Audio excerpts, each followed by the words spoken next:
আজকের দিনে pay scale নিয়ে বড় ইঙ্গিত। বেতন কাঠামো বদলাতে যাচ্ছে, বাড়ছে প্রত্যাশা। সর্বনিম্ন বেতন নিয়ে নতুন আলোচনা।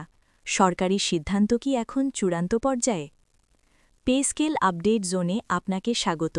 সরকারি চাকুরিজীবীদের পে স্কেল, বেতন ও ভাতা সংক্রান্ত নির্ভরযোগ্য এবং হালনাগাদ তথ্য নিয়ে আমরা সবসময় আপনাদের পাশে আছি।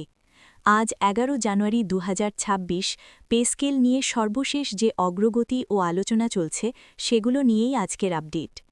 আজকের দিনে পে স্কেল ইস্যুটি আরও এক ধাপ এগিয়েছে বলে মনে করা হচ্ছে। সংশ্লিষ্ট মহলের আলোচনায় স্পষ্ট হচ্ছে যে নবম জাতীয় পে স্কেল এখন আর প্রাথমিক বা অনানুষ্ঠানিক আলোচনার মধ্যে নেই, বরং বেতন কাঠামোর খুঁটিনাটি বিষয়গুলো নিয়ে বিশ্লেষণ চলছে যাতে নতুন পে স্কেল বাস্তবায়নের পর কর্মচারীরা বাস্তব অর্থে উপকৃত হন। বিশেষ করে চলমান মূল্যস্ফীতি ও জীবনযাত্রার ব্যয়ের চাপ নতুন বেতন কাঠামো নির্ধারণে বড় ভূমিকা রাখছে। আজকের আপডেটে সর্বনিম্ন বেতন নিয়ে আলোচনা আরও জোরালো হয়েছে।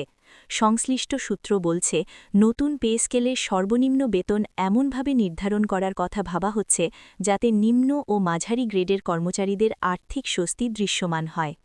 শুধু নামমাত্র বৃদ্ধি নয়, বাস্তব বাজার পরিস্থিতির সঙ্গে সামঞ্জস্য রেখে বেতন বাড়ানোর ওপর জোর দেওয়া হচ্ছে। এতে করে দীর্ঘদিনের বেতন বৈষম্য কিছুটা হলেও কমতে পারে বলে আশা করা হচ্ছে। গ্রেড কাঠামো নিয়েও আজকের আলোচনায় নতুন দিক উঠে এসেছে। বিদ্যমান গ্রেড ব্যবস্থাকে আরও কার্যকর ও যুগোপযোগী করার চিন্তাভাবনা চলছে।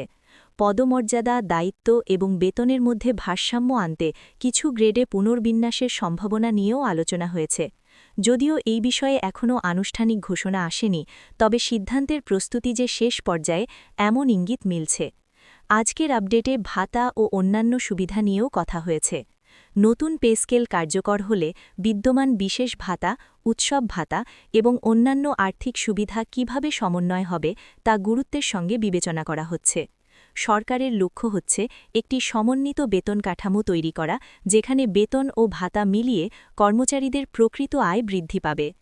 সব মিলিয়ে আজ ১১ জানুয়ারি ২০২৬ পর্যন্ত পে স্কেল নিয়ে পরিস্থিতি আগের চেয়ে অনেক বেশি আশাব্যঞ্জক। চূড়ান্ত সিদ্ধান্ত ও গেজেট প্রকাশের অপেক্ষা থাকলেও আলোচনার গতি দেখে বোঝা যাচ্ছে যে সরকার এই বিষয়টি দ্রুতই একটি নির্দিষ্ট পর্যায়ে নিয়ে যেতে চায়।